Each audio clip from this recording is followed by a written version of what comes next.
ngiyayithetha inkosi yasePhalameni ami. Bantwana bezulu, inkonzo isifundiwe. Le mina ngayikhuluma izophela. Bezi mhlambe angikhuluma into ethandwa uNkulunkulu wasePhalameni kuzophela masitha lo. Ngoba lapha amanga nobuqili uqedwe ngomlilo kulo muzi lo.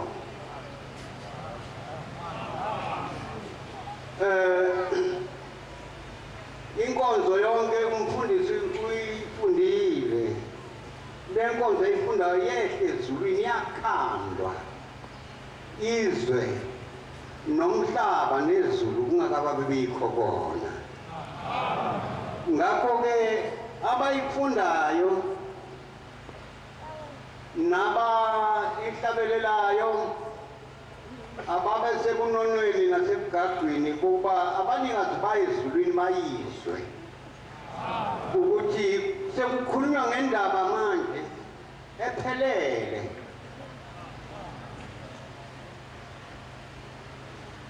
Anokhuza lengane ingathengisi lapha ngesabatha. Uma ithengisa lapha ngesabatha inqamula iy'nsuku zayo. Ayingasebenzi ibona lo umsebenzi ashembe lo. Ubona lo msebenzi yena ubona ukuthi uyimali eningi kuye. Nangenjalo akathobe ize kuphele inkonzo. Akasi uyaluza uNkulunkulu ehleli phansi engasababheki ngamehlo ebabheka njengomakoti ehlonipha umyeni wakhe. Yena akasi uba uyaluza abemkhulu ngaphambi kaThixo. uThixo akangangayisemkhulu ngikhuluma ngendaba enkulu ehlizweni. Bantwana baNkulunkulu akangiphuli uNkulunkulu eqondile ngqo. Manje ushayise ngoba onile angiyonanga into yakhe. Kodwa ngoba ngikhuluma ngento eqondile ngqo ishayisana nawe kule nto yenzayo engathandwa nguye. Le nto oyenzayo iyeke usuyisola le ngoba izodedikula. Angazi-ke noma ngizobe ngikhuluma kahle yini kumnikazi wesonto.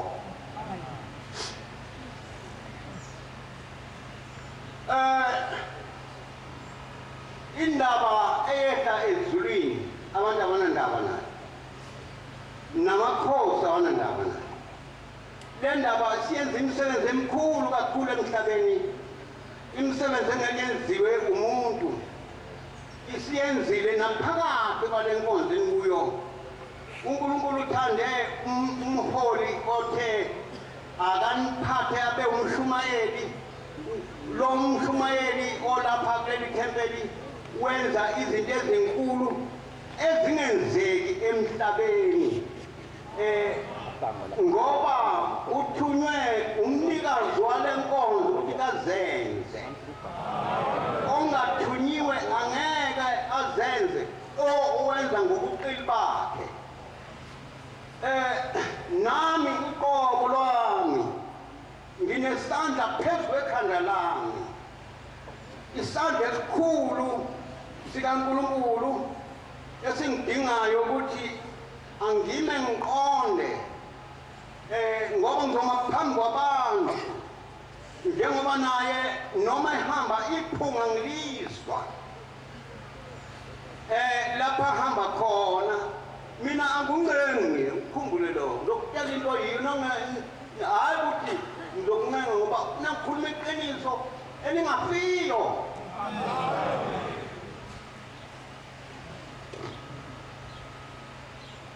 Kwehla into ezulwini engangcoliswa. Yathi nawe ungangcoliswa. Lo ungangcoliswa kusho ukuthi uzoba nemali eningi, uzoba nenkomo eningi. Akuzungena sifo sabantu imilingo yabantu ngeke ingene kuwe. Isango lokufa kwakho ukuphethe wena ungena ngawe ngoba uzingcolisile kuqala. Wa ungcolile kwangena kwathi kwethuka.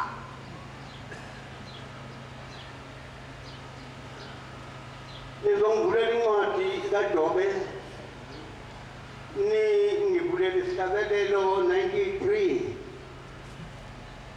incwadi kaJobe iyaphathwa lento abayiphatha ababoyiphatha kahle abaphatha lomsebenzi awuphathele ukuthi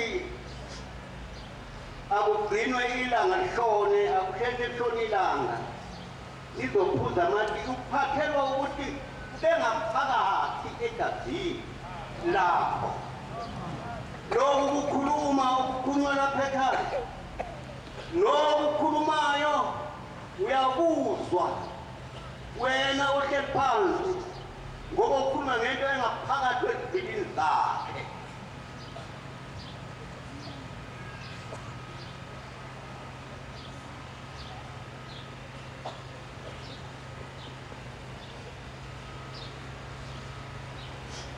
angathi ngasula kahle ngisulela abasezulu ngoba ibandla elikhulu khona phezulu ibandla elikhulu likamenzi wezulu nomhlaba hlondazi yawunga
le ndaba engikhuluma ngayo inhlanhla enkulu esayiphiwa uNkulunkulu, yifa elikhulu esiphiwe uNkulunkulu ngothando lwakhe, esikhulula kuyo yonke imikhuba yokuhamba wasezweni. Uze ungazingcolisi, uze ungangcoliswa, ukhishwe ingubo emhlophe phambi kwamazulu onke, yakhishelwa wena emhlophe. Ithi le ngubo ungazingcolisi, wena ungangcoliswa. Lapho esize khona kuzokhulunywa indaba ezinhle zonyaka, kuzokhulunywa umsebenzi uNkulunkulu asiphe ngawo inhlanhla emhlabeni.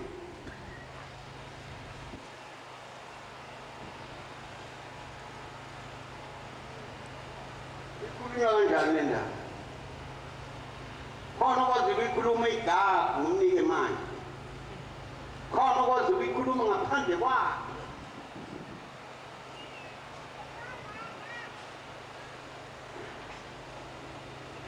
Bantwana bakaNkulunkulu, ngikhumbule ngosuku sisuke ehomisi kulo July, kulo January odlula, sisuke ehomisi.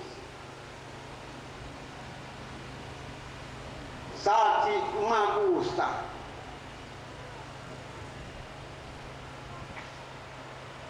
kwathi uMakusa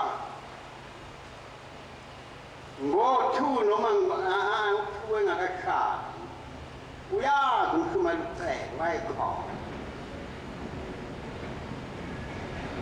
Kwamenyezwa ukuthi abantu abalunga abantu. Kwathi uma kumenyezwa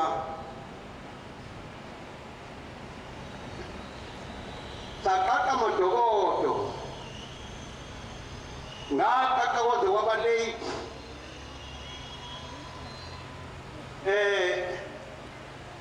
Izulu seliyana izulu. Angithi ngikhuluma ngento ehle ezulwini. Izulu seliyana, angathi uNkulunkulu angisiza ngikwazi ukuyihlangathana. Ngoba ungikhululile uHlembe ekuboshweni, boshiwe nonke, niboshwa abelungeli. Awuyenzi into oyithandayo, unalo usuku ongalwenza oluthandayo wena. Mina ngikhululekile, nginesono sokuthi angikwenzi ngani ngoba ngikhululekile. Nina niboshiwe nonke, nisiboshwe zabelungu.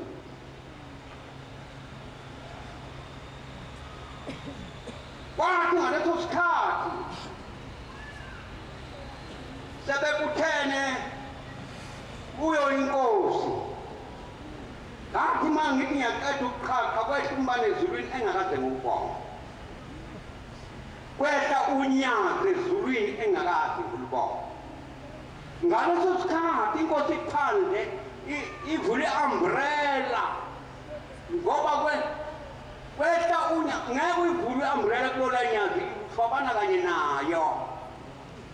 Ngiyakhumbula ngisewumfana, sathi sihamba semdlalweni ebusuku izulwini umvimbi, siyahamba endleleni, ngithe ngivule i-umbrella kini umvimbi izulu, ngithe ngivule i-umbrella lashambana izulu, wangithatha ngiyahla lapha ngezansi kwendlela. I-umbrella ngathi utyashonaphi.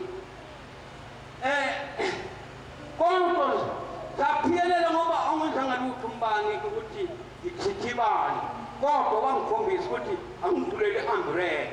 Kodwa yena wayevule i-umbrella ngoba ulunya ngeluqubu lwakhe. Bathithiza abafundisi zasho ngoba abantu besifazane bahalalisa ngaphezu kwamadoda. That's olwethu unyaka, olwethu unyaka, unyaka lwethu. Kwathiwa umuntu wakhwaza zisho iy'ngane zamantombazane, lithi olwethu zase sihlobene samadoda leso sikhathi. Ya, kashuka iy'ngane zaliphuma unyaka, uthi ubaba kwanyaka zizita ngaphakathi zabikelana zashayana uthi ngoba sekufika abanikazi bazo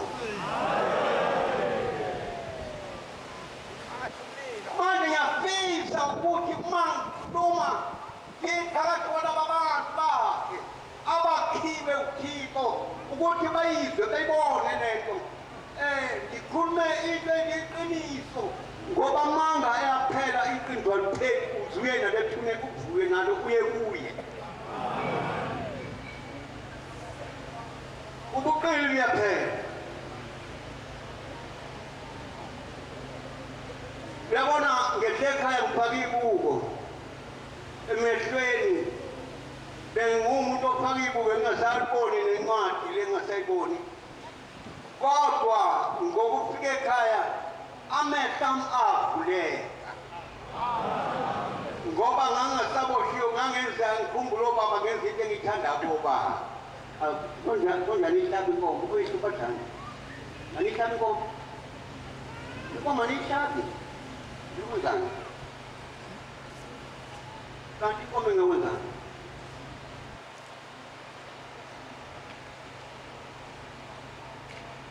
ngilapha kufuneka ngikhulume iqiniso ngilapha kufuneka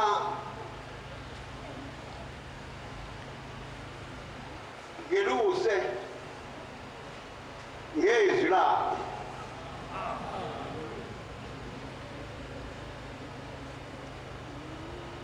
akuthengwa ngagolide funeka ngizikhumbule mina ukuthi lento engiyiyo manje ngiyithenga ngagolide wangikhombe equbini ukuthi angibe phambi kwabantu manje uba phambi kwabantu uba phambi kaNkulunkulu abantu banguNkulunkulu uqobo manje ngikhulume kanjani angicele kuye kuqala ngaphambi koba ngikhulume ngoba angikwazi ukukhuluma mina uqobo lami ukukhuluma angikwazi angivule incwadi tu inkosi yehla yezulwini ivesi 15 verse 6 Yabangu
Incwadi kaJobe 15 verse 6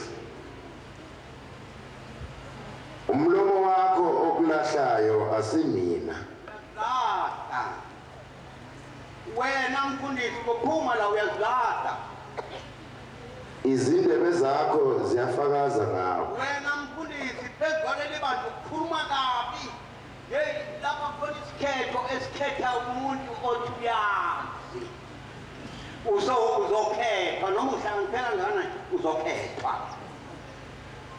yini umuntu owazalwa kuqala na awusikele kahle ngaphambi konyazi uzalwe kuqala ngaphambi kaThixo bami uyazi lo Thixo wangilanda phakathi kwabantu abayisithupha abafileyo wangikhipha phakathi kwabo sigaywa i-horse and trailer kungasekho ukwazi ngase ngiphuma ngoThixo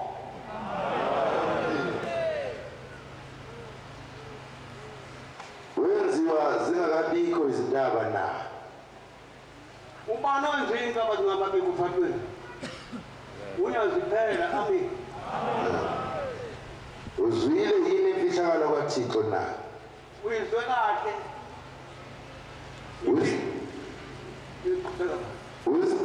ukwazi wedwa na? Mfundisi, ngikhuluma ngami. Uzigcinela ukwazi wedwa na? Abantu bozwa ngobani lesande sibezwe ekhanda lakhe sokwenza. Wazini esingayazi na? Wazini mfundisi esingayazi? Uqonda ntoni engekho kithi na? Yini oyiqondayo? Ngoba thina siyaqonda wena wazini esingayazi ngoba unyazi siyakwazi thina. Kusho amabandla asezulwini. Umiswe phambi kwabantu.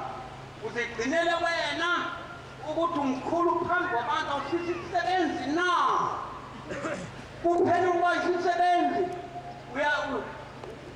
uyazidumisa wena odumileyo udume ngani? Kukhona kithina izimpunga namaxhegu. Uyazibabaza. Kukhona abafundisi abangeziguga. Kukhona ngaphi abafundisi omfakonyana abasebedonswa ngesandla lokukholwa uma besontweni asebonwele labo njengephuphu lenyoni esincane sesikhulu njengomntwana omncane ngenxa budala yokugcina lemithetho. Abekhona ngaphambi kukayihlo. Lamaxhegu akhona lapha ayekhona ngaphambi kababa wami. Izinduduzo zikaThixo zincane yini kuwe? Hlala phansi mntana enkosi, ngiyakubonga ukufunda kwakho phakathi komuzi wenkosi. Amen. Uqonda ntoni? Kungenzekani ukuthi sengingamasoka?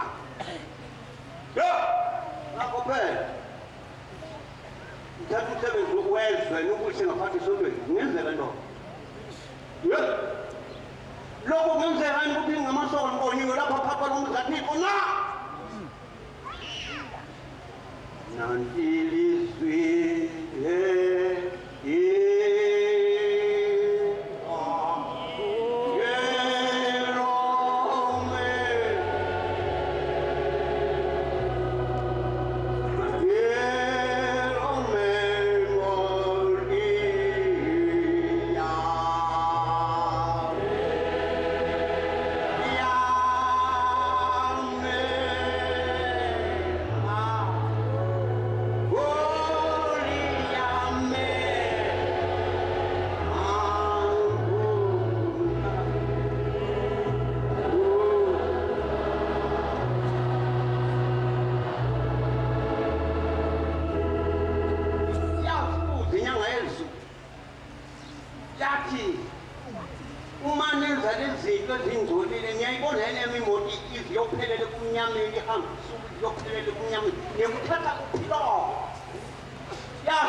lena ngiyibonayo enhle kubantwana babantu asebesenantukweni enhle. Ayibhali ngani elithempeli ngoba ngisho uma ngabe kukhona abantu abathi bamaso alithi isoka la. Wenzela umsebenzi owenzayo kumnyameni wozala kithi uzokhipha inkomo ulobole sihlanganise komkakho eyopheka kini. Akekho umuntu okuyolala egotheni nawe. Ngisho ngempela angidali ngempela bafana bami, angidali ngiyakhuluma ngeqiniso kaThixo. Anginangilutho, ayikho into engincengayo, ngincenga uThixo kuphela, ngincenga unyazi kuphela.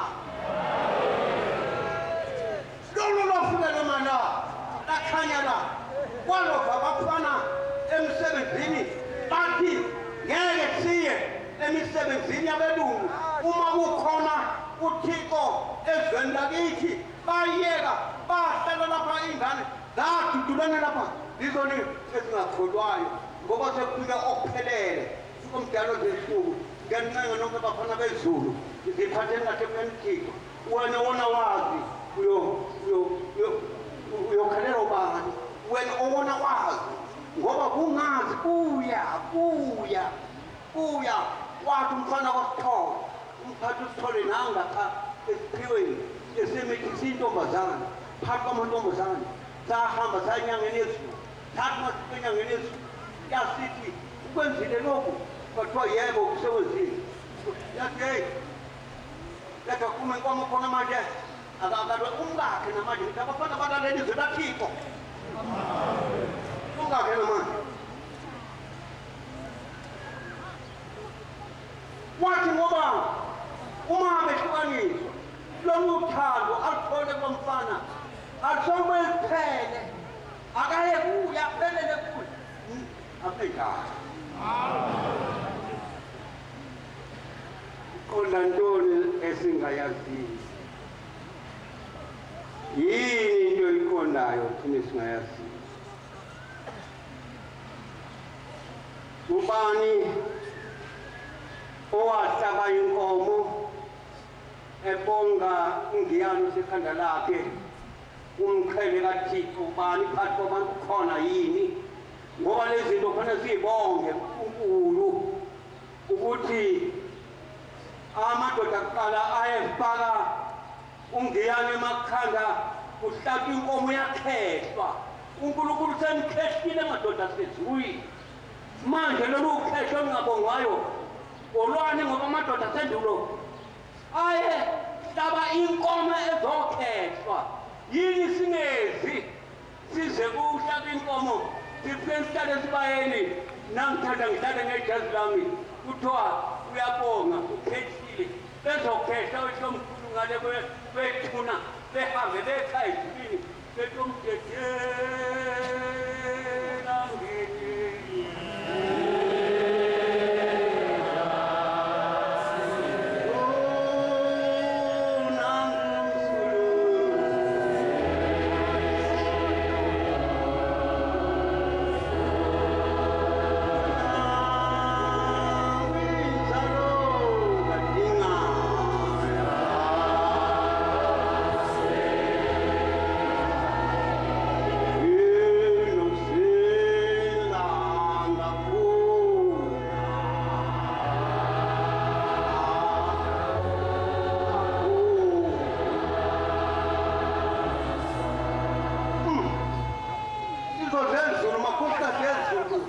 abahamba abantu bayezulwini ngeqiniso sokukhuluma sihamba phambi kwalo esiyawuthi masifika kulelo lizwe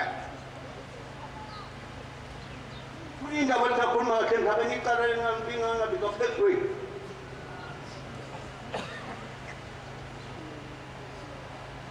ngoba uzodlula umhlaba uzodlula bonke ukuba into engadlulile ngubo oyigqokile uma uyonile kwehlitho lomkhulu behlithe kubathi ahambe esibhogweni uyini la bethi nihambe esibhogweni loloku bekhembe kobe sekukhaphela ngoba nengugile ngayo emkhuba iphuma emkhubeni asilungisizwe likaThixo ngikhuluma mina ngenkosi eyamemezizwe ngikhuluma ngenkosi eyathi noma ingasakwazi ukuhamba ilanga elihle lase-Afrika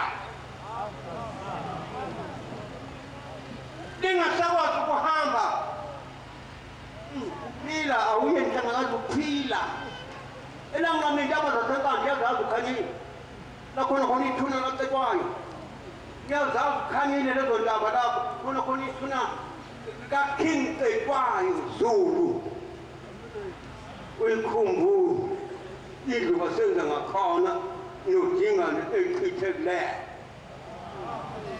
umthandazo wethu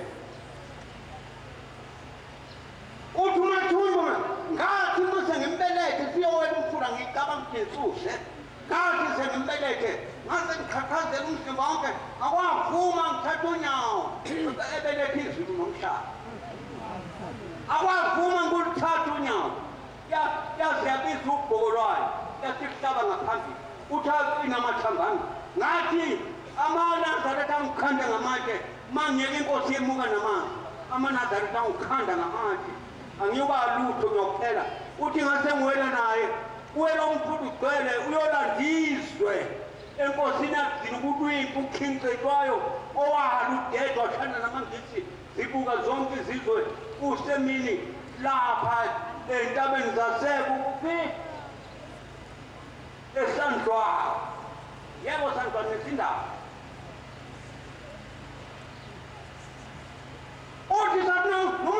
uyintaba le wafika lapha wasethetha amahasha amabili wasithi ngizogibela egulane nensumpa wasegibela inkosi uzothina gibela ephilayo basehamba kube lapha ihashi uzokuhlala mina phezu kwalo ngoba nguphiko yaphela lento yakhe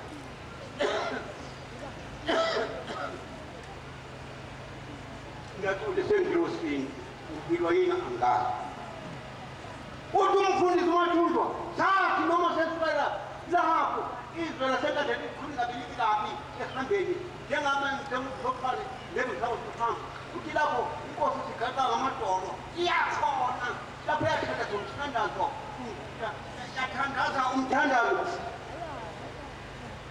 kodwa ithi izwe ililandi nomnotho ngulandi sengilande inkosi enkulu uking Cetshwayo yebo kunjalo lento inkulu idinga abayilandela abayiphathe mina nginethuba uNkulunkulu wami hawu ukhona umvangeli bekona kusenze bekona ukhona kusenze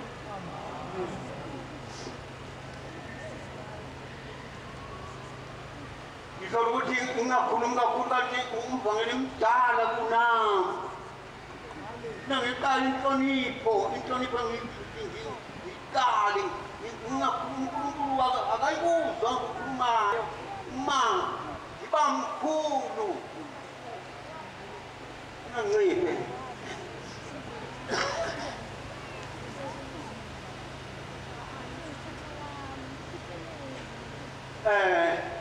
umsebenzi lo odinga abafundisi bawusebenza bafana bakaThixo odinga abashumeli bawusebenze uma benephunga abafundisi benephunga lokuhamba becela imali phela ngizokhuluma nginganguthi ngisekhaya le kwakunene la ngihlala khona phela ngihlale ngeqiniso nakhona mabe nephunga lokuhamba becela imali bezungeza amathempeli ngokufuna kokulamba kwezisu zabo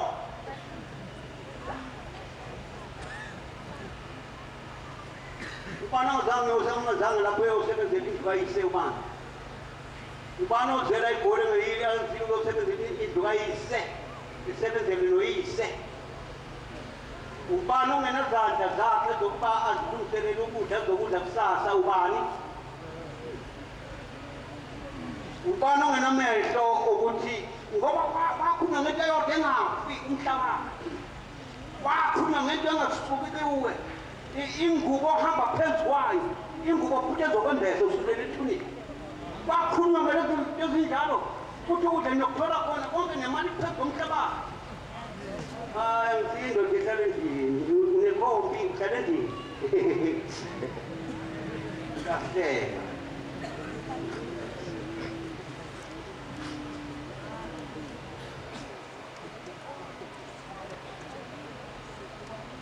celani ngiyakuphiwa funani nizofumana nqonqothani nizokhulela bonke abacelayo bokwemukeliswa nongqongqothayo uyona akekho uyise ongiso wabantu othi uma ucela isikwa akunikishe acela abantu ucela kuThixo ngomsebenzi wezandla zakho noma dumala umfundisi kodwa kufuneka uqalwe lapha dumala phela lengozi yosafunda kuseni dumala nakufunda umthandazo kuseni phela ngoba uzofunda awungifundele wona lapho kuThixo namfundisi ufunde manje phakathi kwabantu abaningi ukhona unyazi lwezulu ufunde manje unyazi lwezulu khona phakathi kwethu sikuthene lapha ngomthetho kaNkulunkulu ovunywe yilo lusuke lumelanga phakathi ngikhubuke kani zobona isimangaliso sonyanga uthi unyazile esandane wangifonela umshumayeli wathi angazi lolena unyazile esandane ngehlala ngathi nangehlala ngathola sekukwakhiwe isandane nezindaba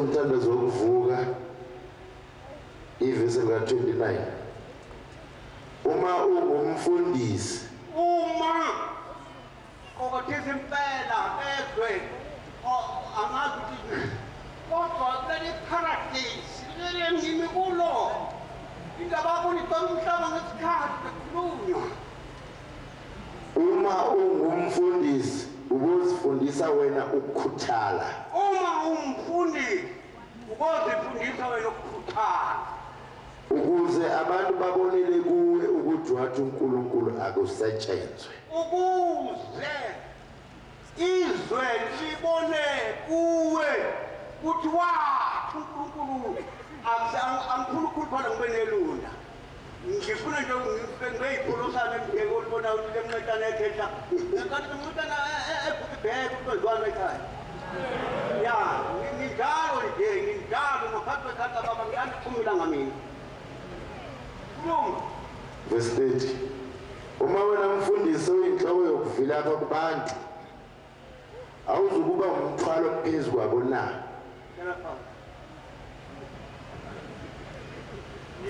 ngithwele umfundisi ufike phakathi ngimthwele manje akaphathi isifundisana lesifundisana sami sempene sinyama ngima-preparation okuthi ngiya enhlangakalo angifuni nangihamba noNkulunkulu wami ngihambe ngilambile ikhabo lami lingaka liyasekulwa ibhathanathi khona ensimini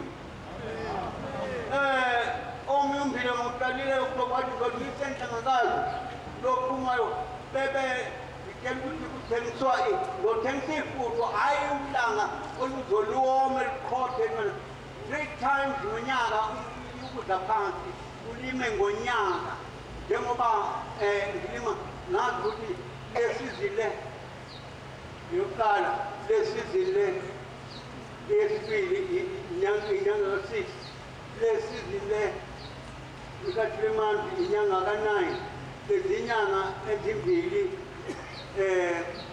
zilindele ukuthi isikhathi sokuba ngiyathengisa lezi ezimbili eziyi-12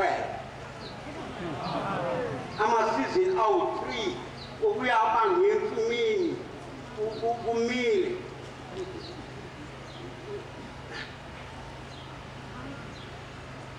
kodwa mhlambe ngingambonga ngani angazi ngiyacabanga noma ngihamba ngendlela ngithi angazi ukuthi ngiyakubonga ngani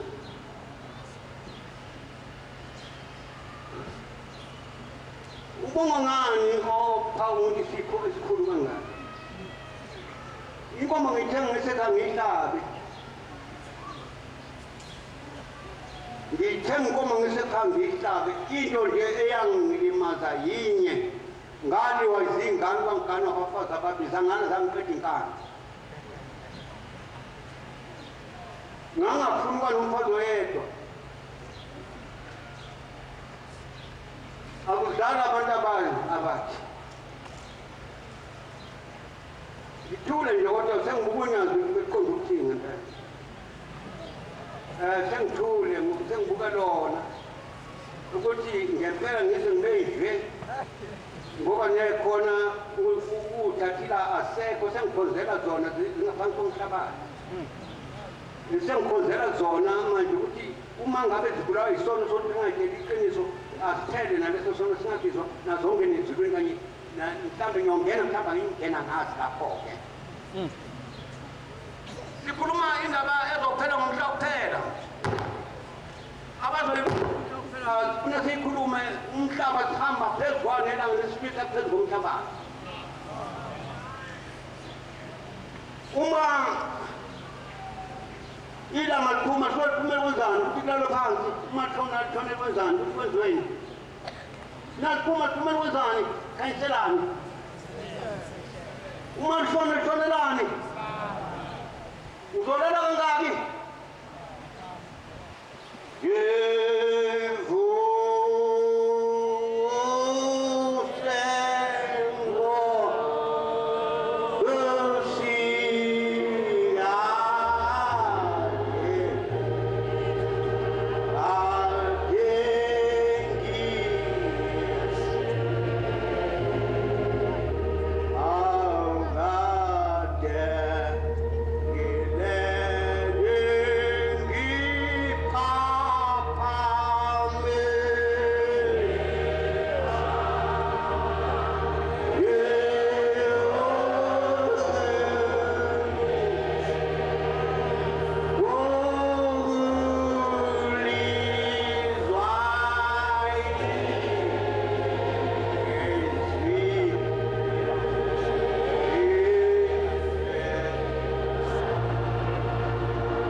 yamaKorinto okuqala 3 verse 9. yamaKorinto okuqala 3 verse 9. Sengihlala phansi.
wasekorinte bokuqala 3 verse 9.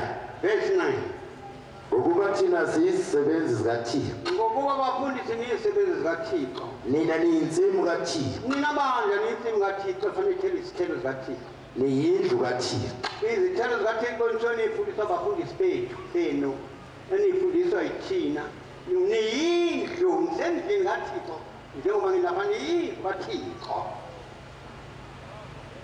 Ngomusa kaThixo engiwuphiweyo. Ngomusa kaThixo engiwuphiweyo. Njengenyanga yokwakha ehlakaniphileyo. Njengomakhi bricklayer ohlakaniphileyo. Ngabeka isisekelo. Ngabeka isisekelo. Omunye wakha phezu kwaso.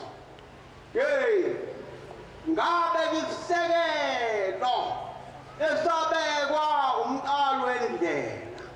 Lapho yakhuluma khona inyanga yezulu. Sathi seJudiya. Yathi ubani umfundisi oganwe intombi eyathola umntwana na. Wathi omunye baba him. Yathi hawu. Mkhipheni phakathi. Bakuthi umvangeli wathi mkhipheni phakathi wathathazela ngaleso sikhathi kanjena uze wahamba emhlabeni. Ngabe isisekelo phezu komhlaba.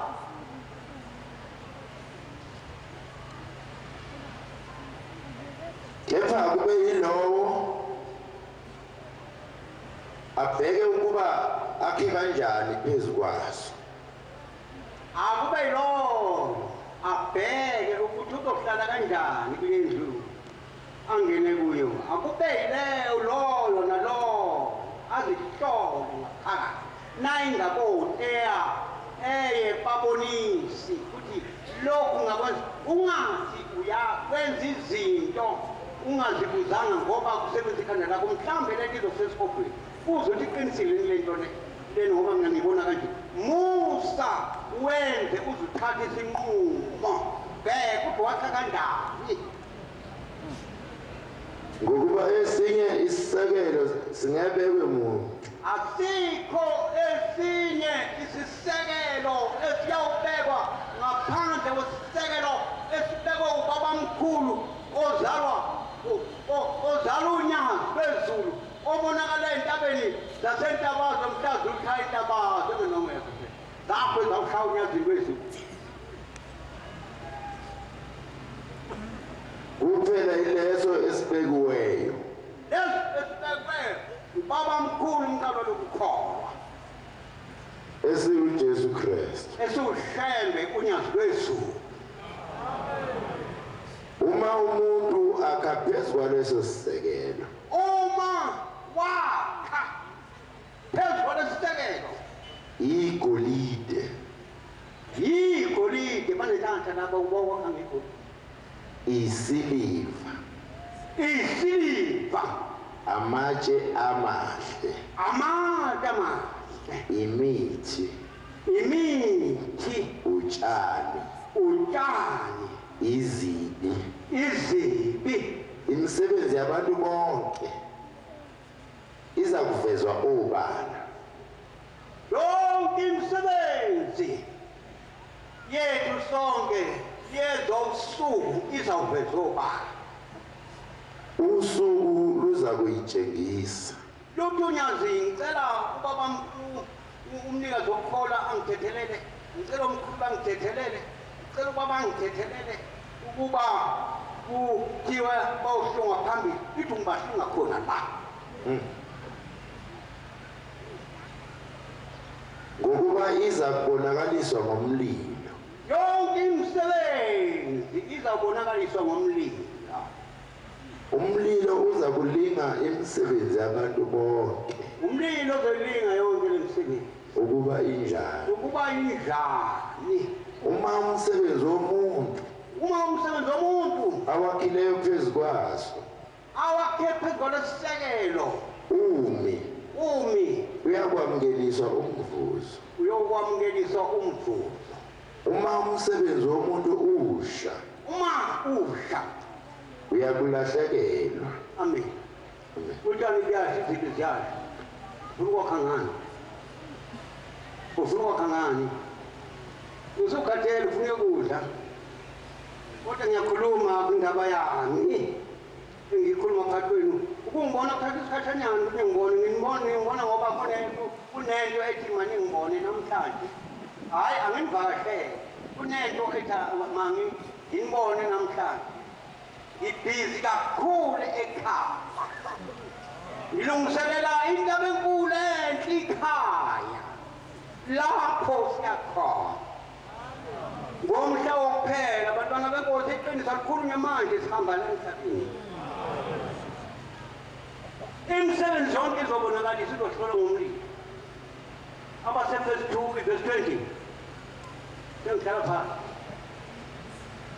Abase verse 2 verse 20.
Verse 2 verse 20.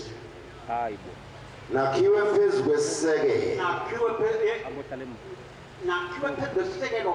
Lokhu kuyilento ngikhulumayo ukuthi uma iNazaretha lingena lapho kuthiwa kukhona khona lo satanism. Mangena iNazaretha yaphuma usatanism. Ngoba nakhiwe phezu kwesisekelo. Uzokhipha isisekelo nemkhuba. Koma ninikhulunywa. Nakhiwe phezu kwesisekelo. Sabapostoli nabaprofeti. Nakhiwe phezu kwesisekelo sabafundisi. Nomprofeti omkhulu owehla ezulwini wazoba umntu ebantwini. Unyazizwe.